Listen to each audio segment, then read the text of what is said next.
श्री गणेशाय नमः। ओम नमः शिवाय। ज्ञानवापी एक ऐसा पुण्य तीर्थ स्थान जिसका वर्णन भगवान स्कंद अर्थात भगवान कार्तिकेय स्वयं अगस्त्य ऋषि से स्कंद पुराण के काशी खंड के अध्याय 33 और 34 में करते हैं।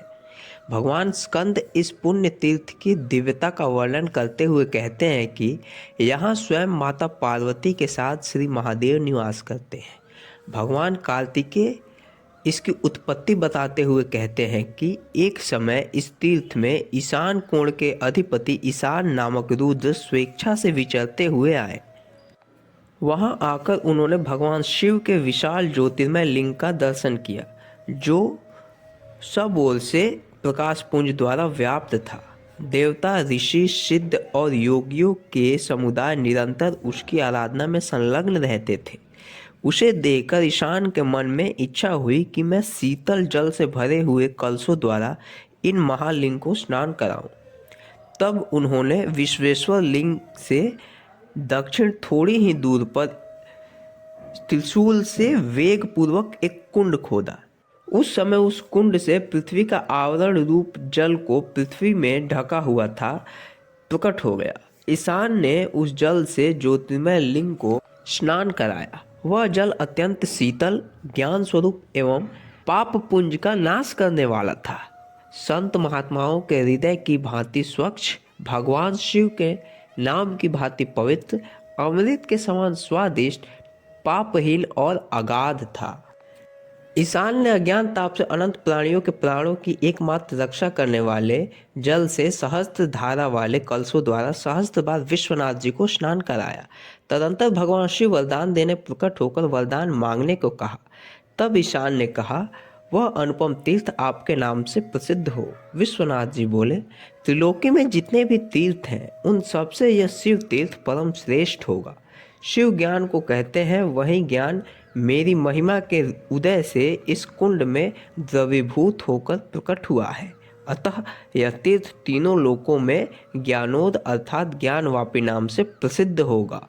इसके जल के स्पर्श मात्र से मनुष्य सब पापों से मुक्त हो जाता है।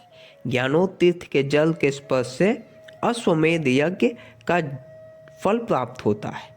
इसके जल के स्पर्श और आचमन से राजसूय यज्ञ और अश्वमेध यज्ञ का फल प्राप्त होता है।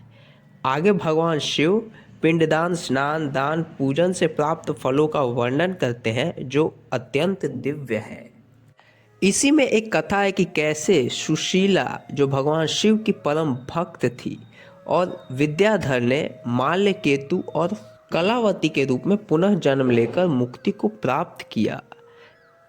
इसी में श्री मणिकर्णिका तीर्थ घाट, गंगा नदी और भी नदियों का उल्लेख है। यहीं कपाल मोचन तीर्थ, ऋण मोचन तीर्थ, भगवान ओमकारेश्वर का स्थान, मत्स्योदरी तीर्थ, त्रिलोचन देव, कामेश्वर देव, भगवान विश्वनाथ का मंदिर, स्कंदेश्वर महादेव, विनायकेश्वर महादेव, काशी देवी, पार्वतीश्वर महादेव, भृगेश्वर महादेव, चतुर्वेदेश्वर महादेव, यज्ञेश्वर महादेव, पुराणेश्वर महादेव, धर्मशास्त्रेश्वर महादेव, सप्त तीर्थेश्वर महादेव, शैलेश्वर लिंग, सागरेश्वर लिंग, मंत्रेश्वर महादेव, त्रिपुरेश्वर महादेव, बाणेश्वर महादेव, भैरोचनेश्वर लिंग, बलि केशव, नारद केशव, आदि केशव, आदित्य केशव, भीष्म केशव, दत्तात्रेश्वर, गदाधर, भृगु केशव, वामन केशव अर्थात नर नारायण, यज्ञवाराह केशव, विदार नरसिंह,